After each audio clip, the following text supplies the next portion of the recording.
we decided to pick up our last coastal property, and we chose Reedsport. And I'm so excited that I'm one of the 550 that Jonathan mentioned here tonight. So I have personal skin in the game in this, but that's not what Jonathan asked me to talk about. But I did want to let you know that it's not $129. I've never had any flood incidents on either the Hebo property or the Lincoln City property, but it's still, the map kind of controls that. I would much rather spend money in Reedsport, keeping it local, than shipping it elsewhere, as I do in my other two properties. So that's just kind of a personal piece.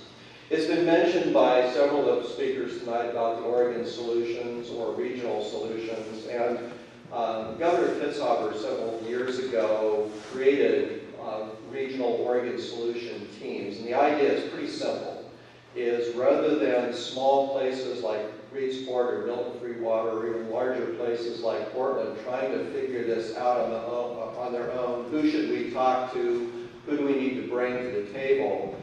Really what the regional solutions teams do are they're coordinated through a lot of different agencies, so you have all of the agencies that need to be involved in a project, setting down together and talking about, well, we can do this, we can do this. So rather than having your city manager or your city council running around trying to figure this out, basically the regional solutions teams come together and say, let's work on this together, let's find the resources and the funding to pull this off. And I think what the regional solutions teams do is they don't just talk about stuff, but they actually get just really, really stellar work done. So I'll just give a few examples. And it's really the combination of economics, rural development, and environmental issues coming together to be solved in really what I call creative solutions. So really what it is a creative and complicated land exchange, for example, related to a Superfund site in Klamath Falls is likely to save Oregon taxpayers more than $2 million. The regional solutions teams came together and figured out how to do this. Another example is a gold mine in Malheur County can provide $80 million in investment and 150 family wage jobs years ahead of the schedule thanks to a streamlined permitting process. The other retirement job that I have, and I told Jonathan I wasn't going to mention this, but I will say this. One of the things that I'm really was proud to serve Reedsport on is I happen to be the vice chair of the Environmental Quality Commission, which basically, if you don't know what they do, is they oversee, I'm the board that oversees DEQ, Department of Environmental Quality. So when Reedsport came to us with a creative idea about rather than having a 20-year loan, they'd like to increase that to a 30-year loan, I'm one of the people that, yes, we would allow that to happen. So it's kind of nice to allow that gift to this community that we spend a lot of time in. So the regional solutions team is a really important asset for you as a community to have them involved in your levee recertification process, because they can put everybody in the same room at the same time and figure out where additional funding and where additional resources could come so that Reedsport can have a kind of a balanced piece on this. But let me tell you, I'd much rather, as a citizen of Reedsport, I'd much rather pay $60 a year, whatever that cost is going to be, than $1,400 and send it back to, I think the check goes to Minnesota somewhere. So I would much prefer to see that happen in the community that I care a lot for. Thank you. And I would like to very much compliment the City Council, because I told Frank as his neighbor that I would do this, that you guys have really gotten ahead of this. I am disappointed that I don't see a PowerPoint on the Chainsaw Festival up there, but I'm sure Ladies and gentlemen, we are running very well. We're out of time.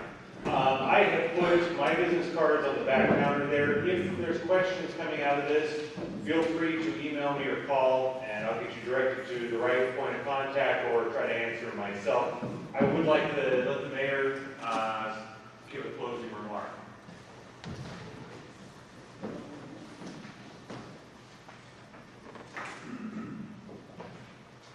Reedsport faces a challenge here, but we also have at hand a means of adequately solving that problem in a very cost-efficient manner to the residents of Reedsport. And that is the ballot measure that recently passed, minus meeting the double majority. Nearly 3 years ago, and Ed mentioned this just a moment ago, nearly 3 years ago I had dinner with Dick Peterson, who's the head of the state DEQ. And that's when the city of Reedsport approached the DEQ and said, we have a problem, rural Oregon has a problem in the way wastewater projects are funded. A 20-year loan requirement on a 40-year lifetime facility just didn't make sense. And we carried the water, I think, to the DEQ and to DEQ's great compliment and to the regional solutions and the men like Ed. We were able to, along with a couple of other communities that came in late, we were able to convince the DEQ that funding mechanism did not work for rural Oregon because it put a significantly large burden on the ratepayers in rural Oregon. We now have a method of now refinancing our wastewater loan package. And that comes at a significantly lower interest rate than we are paying at this point. Because it's at a significantly lower interest rate, that results in some savings to the city of Reedsport and to the ratepayers in the city of Reedsport. You recently had a ballot measure before you that proposed, because the city could refinance its wastewater rate, it proposed a reduction in your wastewater rate amount that you see each and every month. And some or most of that would be rolled into your stormwater rates. So you would balance the reduction in your wastewater rates with an increase in your stormwater rates. Now, what advantage is that to you? The advantage is that we can't use wastewater funds for levee projects, but we can use stormwater funds. And so by reducing your wastewater rates, increasing your stormwater rates, that gives the city council is convinced, I think Jonathan is convinced, I bet everybody at this table is convinced, it gives us a very adequate mechanism to begin to address the cost the city of Reedsport is going to incur as we go forward with certification. And I think it's very clear. I think it's absolutely clear that there is a complete necessity that we move forward with certification. Each and every person here who spoke tonight certainly indicated that. And the city council has spent untold hours in trying to come up with a means of allowing us to solve a couple of dire problems. One, can we reduce our wastewater funding debt? Yes, we can. We can refinance. Two, can we use that refinancing, or can we generate some revenue to help begin to pay for the engineering study that has been mentioned and begin to leverage some of those funds to pay for ultimately for the repairs we're going to have to do to the levee. And what we proposed in last May, and what passed with nearly 60% of the voters, is a way to accomplish that. I think the city council will, I think it will be our plan to submit to the voters in November a very similar measure. And it's what we're trying to do, and I want to give Councilman Barr great credit to Jonathan for coming together with the idea of doing this to educate the public about the necessity of certification and about the means we have at hand to begin to address how we pay for that. And so as that comes forward, as we move towards November, I'd like each and every citizen to do their best to convince others that they need to vote yes on that. It is a means, it is a very creative means for a community to come forward and work together to solve their problems. And I think as Brad has said for Milton Free Water, it certainly serves us better to work together to solve our problems than wait until the gun's to our head and somebody else tries to solve them for us. I want to thank you. I'm sure I speak for the council. I want to thank you all for being here. And hopefully we'll have some of our members. I know we promised them an early curfew tonight, but I had a police officer here a little bit ago. We're going to keep you guys around for a few minutes. And so the public can speak to you. I want to thank everybody for being here tonight.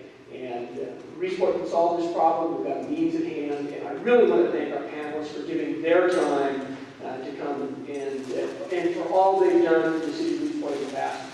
And to speak to you. Thank you.